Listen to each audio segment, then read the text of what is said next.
नमस्कार दोस्तों, कुछ तकनीकी कारणों से फिर से हम स्टार्ट कर रहे हैं। जैसा कि मैंने कहा कि पिछले एक वर्ष से लगभग मार्च में एक वर्ष पूर्ण हो चुका और उस एक वर्ष में कोरोना के साथ साथ हम लोगों ने जो सबसे तकलीफदेह स्थिति रही, रोजगार, काम धंधे, एक दूसरे से मिलना जुलना, अन्य बातों के साथ साथ जो सबसे तकलीफदेह स्थिति रही वो एजुकेशन को लेके रही। वो स्कूल एजुकेशन हो या कॉलेज का हो, यूनिवर्सिटी का हो, सभी प्रकार के शिक्षा से संबंधित संस्थान बंद रहे। कोचिंग हो, हायर एजुकेशन का हो, जो भी हो, सभी बंद रहे। और परीक्षाएं किस तरह से हुई आप सब जानते हैं। इस दौरान एक ऑनलाइन का जो व्यवस्था हमारे आप सबके द्वारा की गई कि बच्चों को ऑनलाइन अध्ययन अध्यापन किया जाए, बहुत हद तक वो असफल रही, ऐसा ये मेरा मानना है। क्योंकि जिस दिन 2020 में मार्च में के बाद जब कोरोना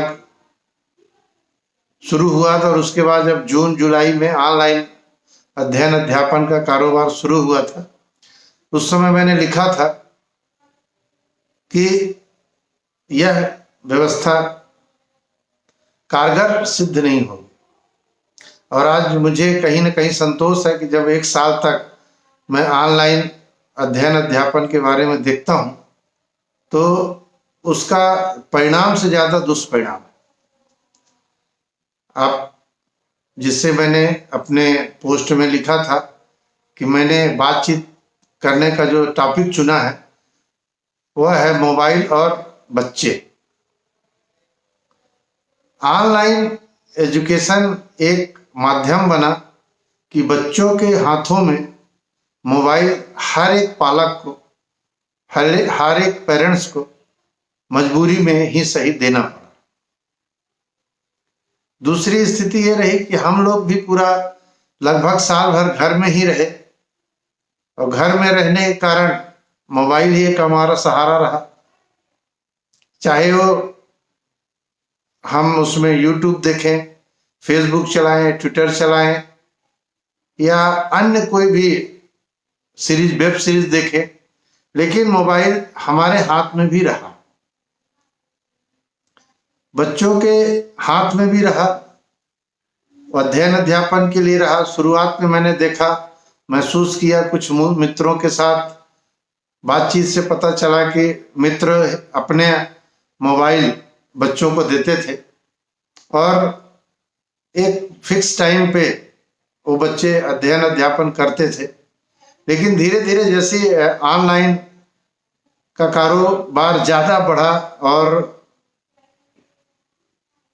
स्कूल ना खुलने की स्थिति आई या कॉलेज ना खुलने की स्थिति आई, तो लगभग सभी पेरेंट्स ने अपने अपने बच्चों को मोबाइल एक अलग से सेपरेट रूप से दिया। अब इसको हम 3 खंडों में बांट सकते हैं।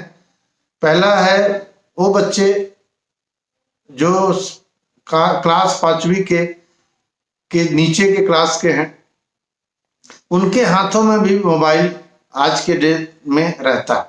उनका निजी नहीं रहता, लेकिन उनके मम्मी पापा का निश्चित तौर से रहता। उसका कारण यह है कि उनको भी ऑनलाइन पढ़ाई हो रही है, क्लास 2, 3, 4, 5 तक की भी ऑनलाइन पढ़ाई हो रही है, तो उनके पास एक बहाना मिला कि हमारे पास मोबाइल होना चाहिए। ऊपर क्लास के बच्चों के लिए तो सबके अपना निजी मोबाइल रहा। 12वीं के बाद तो बच्चों को उनका हक भी हो गया है, एक अधिकार हो गया है और स्टेटस सिंबल हो गया। अगर बच्चे के पास मोबाइल नहीं है तो भी एक सिंबल के तौर से हो गया कि हमारे पास मोबाइल नहीं। कुल मिला के सभी के पास है, गांव हो, शहर हो, कहीं पे भी मोबाइल आज एक जो हमारे लिए बहुत वरदान साबित होना चाहिए था, वो एक समस्या के रूप में आया है। कई वैज्ञानिकों ने ऐसा शोध किया है कि अधिक मोबाइल उपयोग करने से बच्चों में, खास करके जिनकी उम्र 14 साल से कम है, उन्हें आने वाले समय में कई घातक बीमारियां होने का डर है। कुछ कुछ तो अभी भी है, आंखों की रोशनी में तकलीफ हो रही है, गर्दन में हो रही है, उनका बैठने का पोस्चर खराब हो रहा है, माँ बाप से दूर हो रहे हैं। लेकिन ये तो समस्या है, इस समस्या को आप सब भी जानते हैं, मैं कोई नई बात नहीं बता रहा हूं, ये सारी समस्या से ग्रसित भी। और ये लाइव करने का मेरे को आइडिया इसलिए आया कि कुछ दिन पहले मैंने एक पोस्ट डाला था कि बच्चों के भी अपने अधिकार हैं, उनकी भी अपनी इच्छाएं हैं। तो हमारे दो परम मित्र जो हम लोग साथ में पढ़े हैं, उन लोगों ने उसमें कमेंट किया था, दिन भर बच्चे मोबाइल खेलते हैं और मना करो तो जिरह करते हैं। मेरा कहना यह है कि अगर बच्चों से आपको मोबाइल छुड़ाना है और ये जो ऑनलाइन एजुकेशन भी देना है, इसको आप कैसे दूर कर सकते हैं। मैं बात समाधान की करूंगा और ये दावा नहीं करूंगा कि जो मैं बोल रहा हूं या जो भी बात अपने में रख रहा हूं वो 100% सही है। लेकिन मेरा अपना जो अनुभव है, जिस तरह से मैं अपने लोगों के आसपास, लोगों के साथ, और जैसा मैं अपने घर में ट्रीट करता हूँ, वो सारी चीज़ों को हम एक बार अमल में ला सकते हैं, जिनको ये लगे कि हाँ ये बात सही है, और जिनको ना लगे तो कोई उसमें हर्ज ही नहीं। हम स्वतंत्र देश के स्वतंत्र नागरिक हैं, अपने हिसाब से कर सकते हैं। पहली बात, हम लोग एक सामान्य बोलचाल की भाषा में कहते हैं कि हम वही उम्मीद करें दूसरों से जो हम कर सकते हैं किसी के लिए। अगर किसी के लिए हम कुछ कर सकते हैं तो वो चीज को उम्मीद कर सकते हैं कि सामने वाला भी हमारे लिए करेगा। देखने में आया है कि घर में भी हम बड़ों के हाथ में भी, चाहे वो माता हो, पिता हो, भाई हो, बहन हो, बड़े जो भी हो, जिनको हम बड़े एडल्ट की श्रेणी में रख सकते हैं, उनके हाथ में भी 24 घंटे में से लगभग 12-13 घंटा मोबाइल रहता है। रिसर्च ने एक, अभी मैं आज ही पढ़ रहा था, ये साबित हुआ है कि एक अनुमानतः एक इंसान कम से कम 2 से 3 हजार बार मोबाइल को टच करता है, चाहे वो भले नोटिफिकेशन ऑन हो या ऑफ हो। बहुत से लोग तो ऑफ करना ही भूल जाते हैं, तो टू टू टू बजते भी रहता है।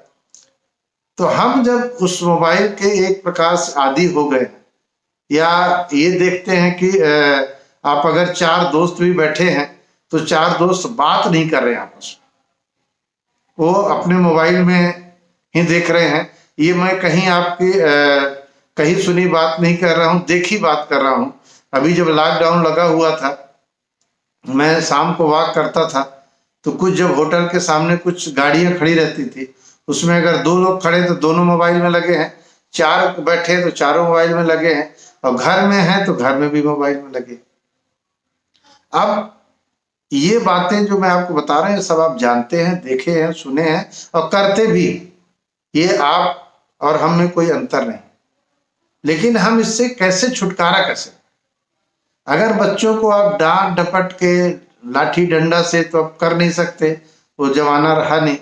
या उनको हम खाना नहीं देंगे, बंद कर देंगे, डरा धमका के कुछ भी करके आप मोबाइल उनसे छीनना चाहेंगे, तो ये मानिए कि ये इम्पॉसिबल। आप उनसे मोबाइल नहीं ले सकते किसी भी हालत। अब मोबाइल के कारण बहुत सारे नैतिक अनैतिक ऐसे भी सीरियल कहिए या बातचीत कहिए जो बच्चों के पास नहीं जाना चाहिए। अभी कुछ दिन पहले मैं एक अपने मित्र के घर गया हुआ था, कुछ उनके छोटे बच्चे हैं, ज्यादा नहीं, अभी शायद 5-6 साल के होंगे। वो बच्ची कह रही थी कि भैया वो वीडियो देखता है जो बड़ों का। आज 5-6 साल का बच्चा भी इस वीडियो और बड़ों का वीडियो समझता है। तो अगर ये बात समझ रहे हैं तो ये देखिए कि हमारे अपने ही कहीं ना कहीं गलती है। हमें बच्चों को सब्स्टिट्यूट देना पड़ेगा। कैसे? आप ये देखिए कि अगर बच्चों को आप ये कहेंगे कि चलो पढ़ो, वो बोलेंगे हम ऑनलाइन पढ़ रहे हैं, उसी में असाइनमेंट आया हुआ है, उसी में करेंगे। आपके पास कोई जवाब नहीं है, क्योंकि वो हो रहा है। आपको कुछ चीजें फिक्स करनी पड़ेंगी कि आपको असाइनमेंट कब करना है। अब कोचिंग वाले भी उसमें ऑनलाइन ही पढ़ा रहे हैं, बड़े बड़े कोचिंग वाले पढ़ा रहे हैं। टीवी में ऐड आ रहा है कि अगर आपके बच्चे के पास टैबलेट मोबाइल नहीं तो आप पिछड़े हैं। कोडिंग की क्लास चल रही है, तीसरी चौथी पांचवी के बच्चे कोडिंग कर रहे हैं। कोडिंग भी सही है, असाइनमेंट भी सही है, लेकिन ये सारी चीजें सबके लिए सही नहीं है। जो बच्चे कोडिंग में अगर उनका इंटरेस्ट है, आजकल हर एक पालक अपने बच्चे को कहीं ना कहीं सब कुछ सिखा देना चाहता है, जो कि संभव नहीं। हर बच्चे का अपना एक यूनिकनेस है, वो यूनिक दिमाग लेके आया है और अपना वो सोच लेके आया। हमारा दुर्भाग्य ये है कि हम एजुकेशन सिस्टम ही ऐसा है कि हर बच्चे को उसी तरह से पढ़ाते हैं, उसी तरह से ट्रीट करते हैं। एक ही डंडे से गधे घोड़े को सबको हाँका जा रहा है। ये इसके लिए तो हम नहीं बदल सकते। प्रयास करने से ये भी बदला जा सकता है, लेकिन उसके लिए आप लोग तैयार नहीं है, क्योंकि आप लोगों के दिमाग में और अभी हम सब आप एक उम्र के हैं, जिस तरह से हम लोग देख रहे हैं कि एक ही जैसे पेरेंट्स हैं हम सब, और उसी तरह से सोचते हैं। लगभग कुछ अलग सोचने का हम कोशिश नहीं करते। तो उस चीज को तो मुझे नहीं दिखता कि एजुकेशन सिस्टम में बदलाव आप चाहते हैं या कोई सरकार चाहती है या कोई इंस्टीट्यूट चाहता है। उनको तो बस परीक्षा पास करने वाला ही एक सिस्टम सबको चाहिए, जिसके लिए मैं इसमें एक अलग से किसी दिन लाइव आऊंगा, क्योंकि अभी मैंने काफी देखा, सुना, अध्ययन भी किया कि क्या कैसे हो सकता है। हम बात कर रहे हैं आज बच्चों के हाथ में मोबाइल। जैसा मैंने कहा कि जबरदस्ती आप बच्चों से मोबाइल नहीं छीन सकते। अगर छीनेंगे तो उसका एक दूसरा दुष्परिणाम होगा जो आप सोच नहीं सकते। आज के बच्चे इतने सेंसिटिव हैं, इतने क्रोध उनमें भरा हुआ है, इतने उनमें एग्रेसिवनेस भर गया है। आप अगर जिस तरह से वो गेम्स देख रहे हैं या गेम भी खेल रहे हैं तो एग्रेसिवनेस वाला है, या एक दूसरे से बातचीत भी कर रहे हैं तो एग्रेसिवनेस वाला है। तो ये सारी चीजें उनके दिमाग में असर करता है। जो चीज आप देखते हैं, समझते हैं, आपका हार्मोन्स उसी तरह से बनता है और आपका दिमाग उसी चला जाता है। तो आप जबरदस्ती अपने बच्चों से मोबाइल नहीं छीन सकते। आपको सब्स्टिट्यूट के बारे में सोचना पड़ेगा। सब्स्टिट्यूट क्या हो सकता है, ये सबका अलग अलग हो सकता है। जो मैं बता रहा हूं या जो मैं बात कर रहा हूं, ये जरूरी नहीं कि आपके लिए लागू हो। मैं अपने बच्चों के साथ किताब पढ़ता हूं, उनको एक टास्क देता हूं कि आप ये किताब पढ़िए। ये एक ऐसी किताब लेके आता हूं, मंगाता हूं जो बच्चों से संबंधित हो या ऐसा हो जो उसमें इंटरेस्ट आए। अगर वो बच्चे नहीं भी पढ़ रहे हैं तो मैं बहुत सारी किताबें मंगा के रखता हूँ कि जो उनको अच्छी लगे वो पढ़िए। पेरेंट्स को मैं देखता हूँ कि अगर किताब की बात करता है बच्चा तो उनको 500 रुपए का ले जाके पिज्जा, बर्गर या अन्य अन्य चीजें खिला देंगे, लेकिन 200 रुपए की बुक्स नहीं दिलाएंगे। वो बुक्स जो बच्चा पढ़ना चाहता है। मैं कोर्स की बुक्स की बात नहीं कर रहा। हम क्या बोल देते हैं कि सब चीज तो ऑनलाइन में, सब चीज तो गूगल में है। अगर सब चीज गूगल में है तो फिर मोबाइल आप बच्चे से क्यों छीनना चाहते? और एक बात और आपको बताऊं, गूगल में सब कुछ है लेकिन सब कुछ बकवास है, सब कुछ सही नहीं। गूगल में वही चीज है जो हम आप डालते हैं। हमें आपको ये भी पता होना चाहिए कि गूगल के भरोसे आने वाली पीढ़ी जो सब चीज गूगल के भरोसे ही चल रही है, वो भी ये बहुत खतरनाक है। उसके बारे में भी अलग से बात की जा सकती। अभी मैं बात कर रहा था कि आपको सब्स्टिट्यूट देना पड़ेगा बच्चों को। आप ये देखिए कि अपने बच्चों के साथ छोटा सा ही घूमने के लिए जाइए, लेकिन जाइए।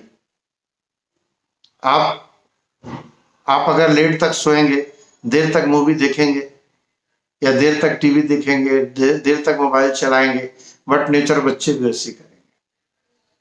बच्चे हमारे ही हैं और जो हमें देखते हैं वैसी बच्चे सीखते हैं। ये मनोवैज्ञानिकों ने सिद्ध कर दिया कि जैसा जो सीखेंगे, एक हिंदू का बच्चा अगर मुसलमान के घर में पैदा हो रहे, वैसी पढ़े बढ़े, उसी तरह से जीना शुरू कर दे तो उसी तरह से रहेगा। तो हमें भी जिस तरह से हम लोग रहते हैं वैसी बच्चे सीखते हैं।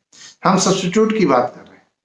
आप बुक्स उनके साथ पढ़ सकते हैं, कुछ और गेम खेल सकते हैं, इंडोर गेम खेल सकते हैं, मॉर्निंग इवनिंग अपने साथ वॉकिंग में ले जा सकते हैं। कहीं आस पड़ोस के कुछ बच्चों का ग्रुप बना के फिजिकल एक्टिविटी के बारे में आप प्रमोट कर सकते हैं। अगर आप किसी सोसाइटी में रहते हैं तो सोसाइटी में कुछ शाम सुबह का कोई गेम आप आयोजित करा सकते हैं या खेल सकते हैं, क्योंकि कोरोना अभी कम हो चुका है। और कोरोना के बारे में हम अधिक बात नहीं करेंगे, क्योंकि ये जो समस्या है मोबाइल वाली, और मोबाइल का उपयोग करने के बाद जो समस्या आने वाली है, हो सकता है कि कोरोना के जैसे ही हो, क्योंकि ये फिजिकल रहेगी, जिसका बहुत सारा हमारे पूरी लाइफ में असर पड़ने वाला है। आपको सब्स्टिट्यूट देना पड़ेगा। आप कभी टीवी ही देखते हैं तो कोई फैमिली मूवी देखिए, तय करिए कि फैमिली के साथ हम बैठ के देखें। अकेले अकेले देखना, अकेले अकेले स्क्रीन शेयर करना, ये सबसे बड़ी समस्या। हम साथ भी होके अकेले हो गए। अकेले एक घर में अगर 10 लोग हैं या 5 लोग हैं, 4 लोग हैं, तो चारों अपने आप में अकेले हैं। हम साथ कहाँ। आज हमारे एक मित्र हैं पेंड्रा के, उन्होंने एक बहुत सुंदर फोटो डाली थी फैमिली की। उनके पोते भी थे, उनके बेटे भी थे, उनकी बहुएं भी थी। मुझे लगा कि उनके घर में जाके चाय पीना चाहिए, और अभी मैं जाऊंगा तो हो सकता है जाऊंगा। तो फैमिली तो छोड़िए, फैमिली बहुत सारी आज के न्यूक्लियर छोटी छोटी फैमिली, 4 लोगों की 5 लोगों की फैमिली ही फैमिली कहलाती है। लेकिन वही फैमिली को अगर हम फैमिली टाइप का रहना सीख लें या जान जाए, तो एक नया समाज बनाया जा सकता।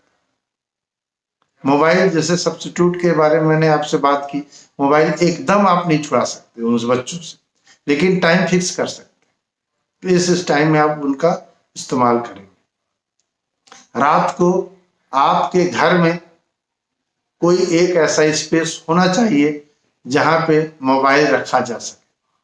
सारे जितने भी लोग हैं सब मोबाइल लेके नहीं सोएंगे।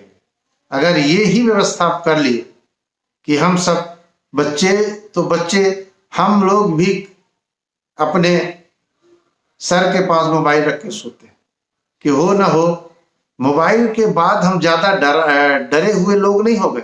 एक घंटी बजती है, हमें हमारे मन में आता है कि क्या कैसा ना हो गया, एक भी कॉल हम मिस नहीं करना चाहते। हम ज्यादा डरे हुए लोग। जबकि घर में एक ऐसा स्पेस आप बनाइए जहां पे रात सोने, जब भी आप सोते हो, 10 बजे सोते हैं, 11 बजे सोते हैं, जब भी सोते हुए सारे घर के मोबाइल वहीं पे रहेगा। अगर बहुत जरूरी आप समझते हैं कि मोबाइल किसी न किसी के पास होना चाहिए, किसी का कॉल आ सकता है, तो आप एक बड़े जो घर का सबसे बड़े हैं उनका मोबाइल ऐसी जगह पे रखिए जहां पे रिंग बजने पे वहां तक आवाज आ सके, किसी न किसी के पास आवाज आए। अगर दोस्तों आप ये काम ही कर दिए कि एक सब्स्टिट्यूट के तहत बच्चों के साथ खेलना शुरू कर दिए, बच्चों के साथ किताब पढ़ना शुरू कर दिए, बच्चों के साथ कोई हिंदी इंग्लिश जो भी आप भाषा पसंद करते हैं, गुजराती मराठी जो भी भाषा पसंद करते हैं, उस भाषा में फैमिली मूवी देखना पसंद कर दिए, कोई फैमिली सीरियल देखना शुरू कर दिए, तो उस दौरान आप एक परिवार के रूप में रहेंगे, क्योंकि परिवार की भावनाएं एक दूसरे के प्रति जाएगी। आपने अगर एक जगह मोबाइल जमा करने का प्रथा अपने घर में शुरू कर दी कि हाँ मेरे घर में यहाँ पे मोबाइल रात 10 बजे या 9 बजे 11 बजे के बाद यहाँ पे जमा हो जाएगा, उसके बाद कोई मोबाइल नहीं छुएगा। उससे आपकी नींद की क्वालिटी अच्छी हो जाएगी, बच्चों की नींद की क्वालिटी अच्छी हो जाएगी, सुबह आप जल्दी उठना शुरू कर देंगे, आपके पास बहुत सारा समय बचना शुरू हो जाएगा। हम क्या देखते हैं मोबाइल में, एक प्रकार का और तर्क दिया जाता है। बहुत सारे बच्चे आज के डेट में एज ए करियर काउंसलर मैंने 2005-7 से कैरियर शुरू किया था, उस समय अलग काउंसलिंग होती थी। आज के डेट में बच्चों के लिए एक ये भी कैरियर है। कोई वीडियो बना के डाल रहा है तो देखिए कि वो किस तरह का वीडियो बना के डाल रहा है बच्चा, उसके लिंक देखिए किस तरह से वो डाल रहा है। अगर पॉजिटिव है, अच्छा है, बहुत सारे कम उम्र में बच्चे यूट्यूब के माध्यम से कमाना शुरू कर दिए, तो उसका भी टाइम फिक्स होना चाहिए। वो हर समय वही करते रहे ऐसा जरूरी नहीं। आप अपने बच्चों से जब भी एक्सक्यूज दें तो उससे इन्वॉल्व होइए कि भाई आपको तुमको क्यों मोबाइल चाहिए, कि काहे के लिए कीजिए, कितना चाहिए, किस समय का चाहिए। आप उनसे जबरदस्ती ना करें। या बार बार मैं इस बात को रिपीट कर रहा हूं। कई मेरे दोस्त हैं, बातचीत से ऐसा पता चला कि घर में लैपटॉप नहीं रखेंगे बच्चे बिगड़ जाएंगे। कोई चीज से दूर रखना बच्चों से आप सुधारने का गुंजाइश नहीं। मजा तो तब है कि सब चीजें आपके घर में रहे, लेकिन साथ साथ आपके घर में एक डिसिप्लिन भी रहे, एक पारिवारिक माहौल है। मोबाइल हमारा दुश्मन नहीं, मोबाइल हमारे लिए बहुत उपयोगी आज के तारीख में तो कम से कम है, लेकिन उसका इस्तेमाल स्मार्ट ढंग से करना पड़ेगा। अगर हम यूं ही ऐसे जो चल रहा है चलने देंगे, आने वाले समय में ये भी एक बड़ी समस्या के रूप में दिखेगा हिंदुस्तान में, जो कि बाकी और कंट्रियों में दिखना शुरू हो गया। मैं कुछ दिन पहले पढ़ रहा था, यूएस में एक रेस्टोरेंट है जहां पे मोबाइल अलाउ ही नहीं है। अगर वहां आप डिनर या लंच करने जाएंगे तो मोबाइल आपको बाहर ही रखा दिया जाएगा। यहाँ तो हम होटल में भी जाते हैं साथ में खाना खाने, तो जब तक खाना भी आता है तो पता ही नहीं चलता क्या आ गया। तो थोड़ा ये हमें आपको शुरुआत करना पड़ेगा। बच्चे जो दिखते हैं वही सीखते हैं, और जो सीखते हैं जो आप कर रहे हैं वो बच्चों से नहीं मना कर सकते कि आप मत करिए। बहुत सारी अच्छी चीजें भी हैं, बहुत सारे बच्चों को आइडिया भी आता है, लेकिन एक चीज अभी हमें आपको, क्योंकि आप बड़े हैं, आप समझदार हैं, आपको बच्चों को बताना पड़ेगा कि क्या आपके काम का है, क्या आपके काम का नहीं। अभी हम सूचनाओं के तूफान पे खड़े, जहां पे तूफान है सूचनाओं का। अभी एक सूचना आती, मेरे बातचीत करते करते कम से कम 2 लाख सूचनाएं आप तक पहुंच गई होंगी। वो सूचनाएं आप तक पहुंची होंगी जो 2 लाख में से 2 भी आपके काम की नहीं होंगी, लेकिन आप 2 लाख सूचनाओं को जानने के इच्छुक। आप तय करिए कि आपके काम की क्या चीज। सारी चीजें आपके काम की नहीं है। जो भी सोशल मीडिया में या इंटरनेट में है या गूगल में है, सारी की सारी चीजें आपके काम की नहीं है। उसी तरह सारी की सारी चीज बच्चों के काम की। बच्चों के काम की चीज की कुछ वेबसाइट आपको चूज करना पड़ेगा, बच्चे अगर नहीं जानते। अगर आप कह सकते हैं कि नहीं भाई मैं तो इन सारी चीजों को पुराना आदमी हूं, नहीं जानता हूं, इससे काम नहीं चलेगा। अपने दोस्तों से राय लीजिए, सलाह मशुरा कीजिए, बच्चों के लिए क्या उपयोगी वेबसाइट है, क्या कहाँ से वो कर सकते हैं, देख सकते हैं। मैंने एज ए काउंसलर मैं आपको बताऊं, बहुत सारे बच्चे आते हैं जिनको ये पता नहीं कि हमको स्कॉलरशिप कहाँ से मिलेगी और क्या टेस्ट देना पड़ेगा। कोरोना के पहले तक कम से कम 4000 ऐसी वेबसाइट थी वर्ल्ड वाइड जो स्कॉलरशिप ऑफर करती थी, यूनिवर्सिटियां थी बहुत सारे, लेकिन उनके बच्चों के हाथ में 24 घंटे मोबाइल होते हुए भी शायद वो नहीं जानते कि स्कॉलरशिप कहाँ से मिलेगी, बेहतरीन यूनिवर्सिटी कौन सी। तो ये सारी चीजें आप भी पता करके अपने बच्चों को सब्स्टिट्यूट के तहत दे सकते हैं। कि आप जब तक आप अपने को नहीं ठीक करेंगे, बच्चों से उम्मीद मत करिए कि बच्चे अब मोबाइल नहीं रखेंगे, मैं डांट डपट के अपने रूम में आ जाऊंगा और बच्चे अपना मोबाइल रख देंगे। अगर रख भी देंगे तो मोबाइल रखने के कारण उनके मन में जो बात चल रही है या उनके मन में जो मनोदशा है वो इतनी खराब है कि वो अपने आप को खराब कर रहे हैं। कोई भी चीज खुशी खुशी करिए, हम खुशी के लिए करते हैं। वो काम जो आपके हमारे बीच में दीवार बन रहा है, वो ना प्यार हो सकता ना खुशी का कारण हो सकता। वो चाहे फेसबुक हो, चाहे ट्विटर हो, चाहे इंस्टाग्राम हो, अगर आपके और बच्चों के बीच में कोई दीवार खड़ी हो रही है तो ये मानिए कि आप गलत दिशा में जा रहे हैं, आपका बच्चा गलत दिशा में जा रहा है। आपको उस दीवार को ढहाना पड़ेगा। प्यार में दीवार नहीं होती। अगर एक फैमिली है तो आपस में प्यार होना चाहिए, भरोसा होना चाहिए। आजकल बड़ा एक नया ढंग चला, स्पेस चाहिए, सबको स्पेस चाहिए। पत्नी को पति से, पति को पत्नी से, बच्चों को माँ बाप से, बाप को बेटे से, सबको वो स्पेस आप दीजिए, लेकिन उस स्पेस को क्वालिटी टाइम पे स्पेस आप समझिए, जानिए, बात करिए। आज के बच्चे सब बड़े हैं, कोई बच्चा छोटा नहीं। जैसे मैंने बातचीत के शुरुआत में ही आप लोगों से बोला था कि हर बच्चा 5-6 साल का बच्चा ये जानता है कि भैया बड़े बच्चों का वीडियो बड़े लोगों का वीडियो देख रहा है, तो ये मानिए कि उनको पता है कि सब कुछ जो आप करते सब उनको पता है। अगर वो बातचीत आप करेंगे, खुल के बातचीत करेंगे, तो उनको मोबाइल या इंटरनेट इसकी आपको अधिक आवश्यकता नहीं पड़ेगी। हम लोगों ने बच्चों से संवाद करना बंद कर दिया, बातचीत करना बंद कर दिया। या तो अपनी भड़ास निकालते हैं या डांट डपट निकालते हैं। मेरा कहना यह है कि जब आप अपने बच्चों से संवाद शुरू कर देंगे, उनके आइडिया को आप सुनना शुरू कर देंगे। कल हमारे एक दोस्त ने बोला कि मेरे बच्चे मेरी बात नहीं सुनते। मैंने उसको बोला आप उसके सुनने योग्य बात ही नहीं करते। अब ये बात तो हमारे मित्र नहीं समझ पाए होंगे, लेकिन मैं आप सबसे निवेदन पूर्वक कहना चाहता हूं कि ये आपकी नैतिक जिम्मेदारी है कि आप अपने बच्चों के सुनने योग्य बात करें। उसके लिए आपको बच्चा बनना पड़ेगा। बच्चा बनने से आपको बच्चे के लेवल की जानकारी होना पड़ेगा, लेना पड़ेगा। आजकल हम सब जानते हैं कि हमारे आपसे कहीं ज्यादा टेक्नोलॉजी के हिसाब से बच्चे ज्यादा स्मार्ट है।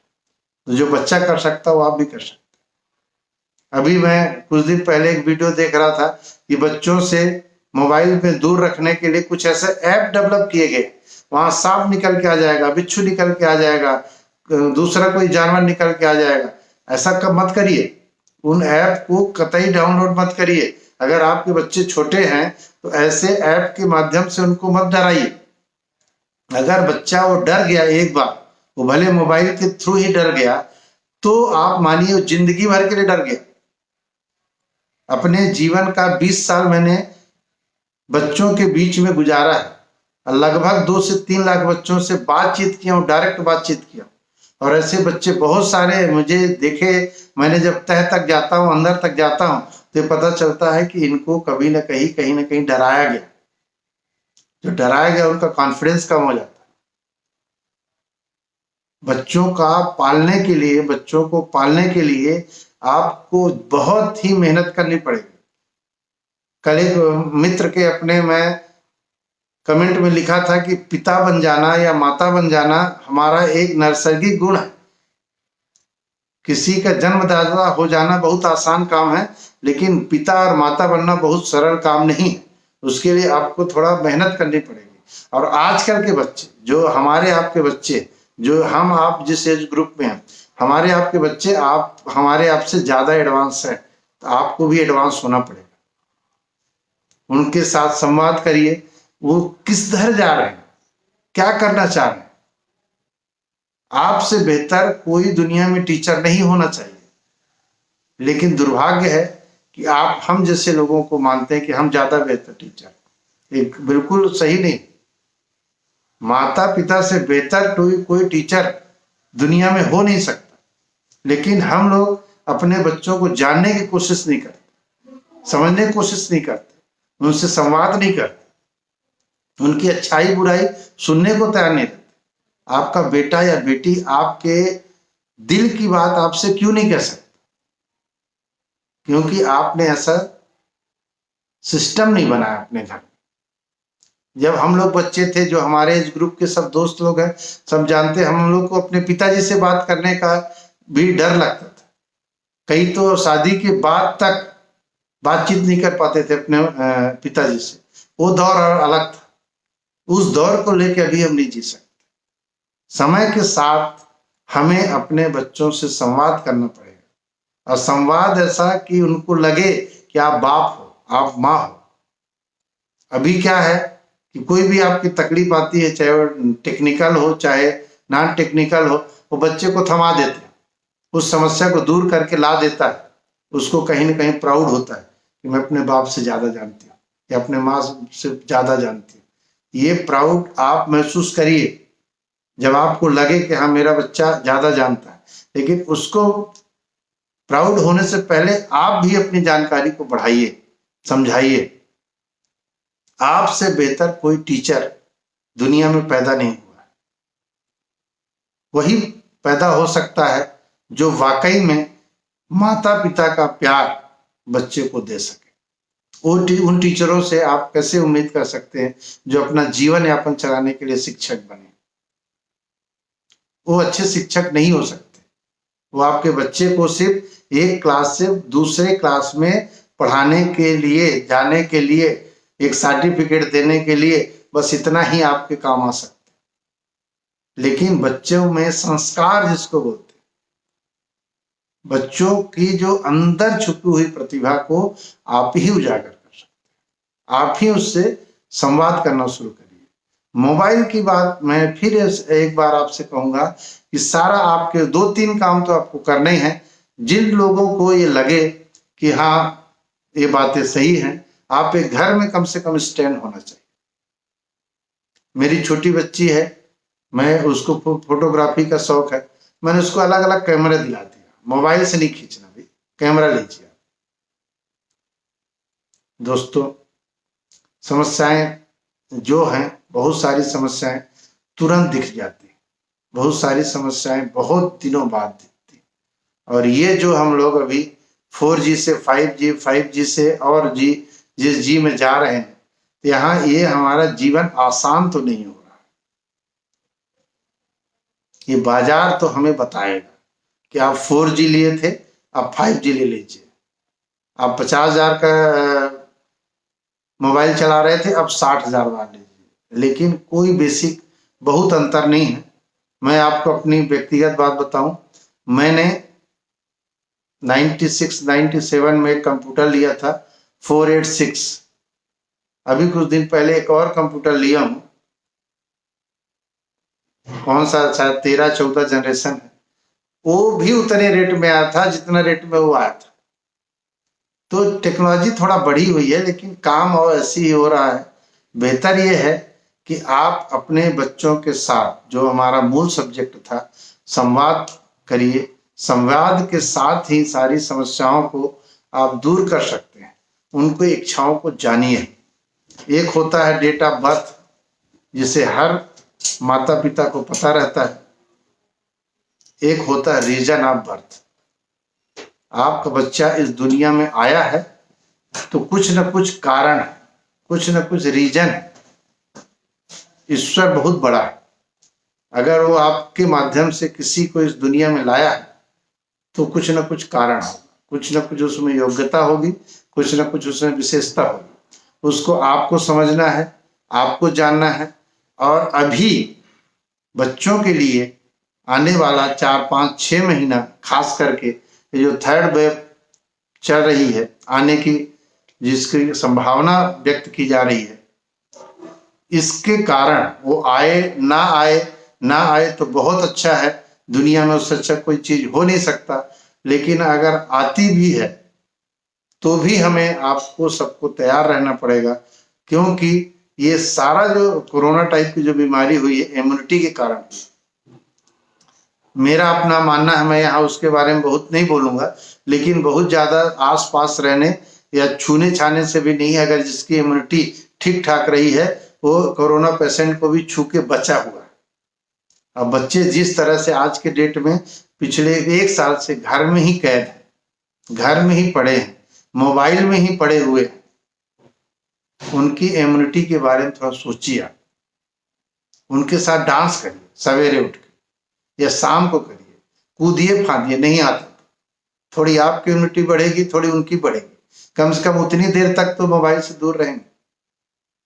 उनके साथ जॉगिंग करिए, वॉकिंग करिए, उनके साथ कुछ ऐसा एक्टिविटी करिए, क्योंकि अभी हमारे आप को भी, साथ में बच्चों को भी फिजिकल एक्टिविटी की बहुत ज्यादा आवश्यकता है। उम्मीद करता हूं कि हमने जो आप लोगों से संवाद करने की, बातचीत करने की कोशिश की, आप लोगों को अच्छा लगा होगा। और अगर कोई सवाल होगा या कोई ऐसे बच्चों से संबंधित टॉपिक में आप लोग चाहते होंगे कि हम और आगे बातचीत करें, तो मेरा जो थोड़ा बहुत ज्ञान है या जो थोड़ा बहुत मैं जाना हूँ, समझा हूँ, जिसकी बदौलत आप लोगों से बात कर पा रहा हूँ, उस सब्जेक्ट को लेके मैं बात कर सकता हूँ। एक बढ़िया खुशहाल परिवार रहे। मैंने एक जियो जिंदगी के नाम से एक पेज शुरू किया और उसमें पूरा मेरा फोकस ये है लाइफ को क्वालिटी लाइफ में बदलना, जी के मरना नहीं। हम सब मरने के लिए जी रहे हैं, हमें जीना है और बहुत अच्छे से जीना है। जो कुछ मेरे मित्र हैं जो करीब से जानते हैं, मैं सिर्फ कह नहीं रहा हूं, मैं जीता भी हूं। तो मैंने प्रयास किया कि एक जीवन को जिए, जो मैंने अनुभव किया उसको लोगों से शेयर करूं, बातचीत करूं, और कैसे हम हैप्पी लाइफ, हैप्पी परिवार, हैप्पीनेस कोई जगह हम लोग बना सकते हैं। आपका दायित्व तो ये भी है कि अपने घर परिवार से बाहर भी कोई एक जगह को चूज करिए जिसको हैप्पी जोन बनाने की कोशिश करिए। बहुत सारे लोग आपके साथ आएंगे, इतने आएंगे कि आप बिलीव नहीं कर पाएंगे। लेकिन शुरुआत घर से करनी पड़ेगी, अपने बच्चों के साथ करना पड़ेगा, अपने परिवार के साथ करना पड़ेगा। और मोबाइल को प्यार से कम बच्चे उपयोग करें और आपके मॉनिटरिंग में करें। अब सीसीटीवी मत लगवा देना आप घरों में बच्चों के कि सीसीटीवी लग गई, हम देख रहे हैं कि आप कितना उपयोग कर रहे हैं। ये भी एक उचित माध्यम नहीं। सीसीटीवी लगवाना या उनके रूम में बार बार झांकना या उनके रूम में जाना, ये भी बच्चों के लिए उचित नहीं। आपके पास दो चार जो मैंने अपने तरफ से जो सुझाव दिया वो है, उनसे संवाद है, उनको जानने समझने की प्रक्रिया है, उनकी दोस्ती है, उनका कौन दोस्त है कौन दोस्त नहीं है ये आपको पता होना चाहिए। कहाँ वो इंगेज हो रहते हैं, ज़्यादा टाइम कहाँ स्पेंड करते हैं ये भी आपको पता होना चाहिए। वो करियर के बारे में क्या सोचते हैं, क्या बनना चाहते हैं, ये भी आपको पता होना चाहिए। और सबसे महत्वपूर्ण बात, जैसे मैंने कहा कि आपको डेट ऑफ बर्थ पता अपने बच्चे का, अपने बच्ची का। अब आप आज से लग जाइए रीजन ऑफ बर्थ पता करना। उसमें अगर मेरी कोई मदद लगती है तो 100% मैं आपके बच्चे का रीजन ऑफ बर्थ बता सकता हूँ। जिस दिन आपके बच्चे को रीजन ऑफ बर्थ पता चल जाएगा और आपको भी पता चल जाएगा, उस दिन आपकी जिंदगी इतनी हैप्पी हो जाएगी, इतनी खुशहाल हो जाएगी कि आप उम्मीद नहीं की। पूरी दुनिया में 3% लोगों को रीजन ऑफ बर्थ पता है और वही हम पर राज कर रहे हैं। आज की बातचीत यहीं समाप्त करते हैं। आप बहुत सारे लोगों ने आया हमारे साथ जुड़े और कमेंट में आप लिख सकते हैं। अगर आपको अच्छा लगा हो तो आने वाले समय में हम अलग अलग टॉपिक में और बातचीत कर सकते हैं। लेकिन अगर आपको अच्छा लगे तो नमस्कार।